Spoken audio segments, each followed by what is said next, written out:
செவ்வாயை ராசிநாதனாக கொண்ட விருச்சிக ராசி அன்பர்களுக்கு சனி பகவான் உங்களுடைய ராசிக்கு சுகஸ்தானம் என்று சொல்லக்கூடிய 4ஆம் ராசியிலிருந்து பஞ்சம பூர்வ புண்ணிய ஸ்தானம் என்று சொல்லக்கூடிய 5ஆம் ராசிக்கு மாறியிருக்கிறார்.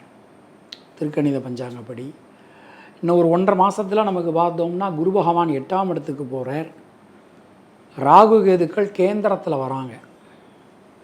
4ஆம் இடத்துக்கு ராகு, 10ஆம் இடத்துக்கு கேது அப்படின்னு சொல்லிட்டு நமக்கு இந்த கிரகங்களுடைய இருப்பானது ஸ்தானமானது அமைந்திருக்கிறது.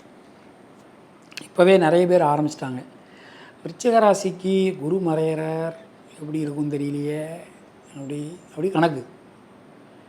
குரு பகவானுக்கு பிரமாணம் என்ன சொல்கிறதுன்னா, ஸ்தான பலத்தை விட குரு பகவான் எங்கே இருக்காரோ அதை விட அவருடைய பார்வை, அவர் எங்கே பார்க்குறாரோ அந்த பலம் ரொம்ப ரொம்ப அதிகம், ரொம்ப ரொம்ப சிறப்பு அப்படின்னு நமக்கு சொல்லப்பட்டிருக்கு.